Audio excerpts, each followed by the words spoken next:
Alright, this print is coming to an end here in about about 20 minutes or so. So this is its current status. You can see there's no stringing, there's no raft, no brim, no messy Elmer's glue stick, yada yada yada, blah blah blah. But this is how it is currently printing now on a non-heated bed. As usual, 200 degrees is on the filament. That's what the nozzle temp is for this particular filament, because it does make a difference. And so this is the current status. It's 100% feed rate.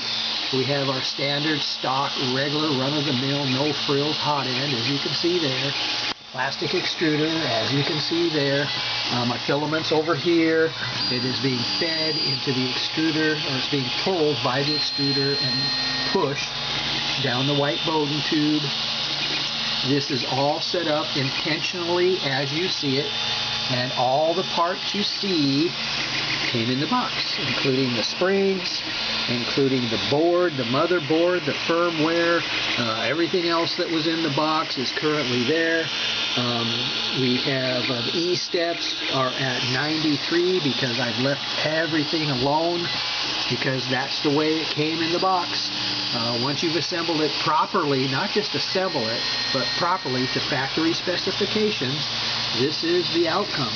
I want to also show that I had started this print earlier. Okay, now usually when a print goes bad, goes wrong, wherever it does, I stop the printer and find out why. I don't go to a news group and ask a bunch of stupid questions. I literally will look at the print. Here it is. I'll look at the way the print was printing, and I found that it was a little bit out of the ordinary from what I'm used to.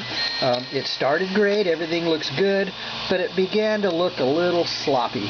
So instead of again going and asking someone else about how to fix this issue on someone else's printer, when I need the advice on my printer, and since no one else is here, no one else knows how my printer is set up, because I'm pretty darn sure theirs isn't set up like this, stock. Literally everything that came in the box is still in use today after 5 years. So anyway, this is the outcome. This is the way it kind of started. Again, I don't know if you can see, but it had issues. And so what I did is I did the troubleshooting here, while I'm watching it. Okay, I don't, troubleshoot hours later by asking someone somewhere else, someplace else, sometime else, how to fix my printer, because this is set up by me. And so I should be able to troubleshoot it down. So I don't add a bunch of bullshit around here, which could add to the troubleshooting hassles. I prefer to have the printer set up in such a way it's minimum, the minimum needed to get filament from over there, through here, across to here, and down to the bed. It's like 1, 2, 3, ABC, 1, 2, 3. This is how it works. This is how it's always worked. And if there's a little bit of an issue, it doesn't take any effort to do any sort of troubleshooting at all. So again, as you can see, there's no raft, no brim, no messy Elmer's glue sticks smeared all over the place, no curling, no heat.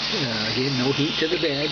It's not required, even though it comes with a heated bed. It's not required, since I print in this fashion using these items. It's just not needed. I know a lot of users, tend to heat their bed because their print service demands it. Again, and their print service doesn't offer what this does, and you can see right away what the difference is. It's a mirror. Okay, it's already flat. It doesn't need any more than that, so it doesn't need an electronic gizmo hanging here to compensate for any highs and lows, because there just isn't any. So this would technically be rendered useless. So if you have a flat surface to start with, all you need to do is simply level the bed.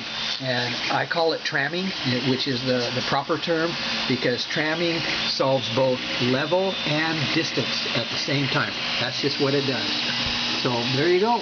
Everything's pretty basic. You know, like I say, 1, 2, 3. Nothing about it's fancy or a bunch of crap hanging on here or direct drive, which again, it could be useful for other means, but I print ABS, I do print PETG, of course PLA, TPU I'm not interested in, so I just leave it as this was intended. So 5.5 years later and over 4,000 STL files printed, this is another one that I can add to my my ever-growing collection. So there you go. Just as you see it, and I always show visually what my printer is, how it's set up, and then if someone's having issues, just compare. Compare with what this is to what yours is. That's all you got to do. It's a comparison. Comparison showing actual functionality. There you go.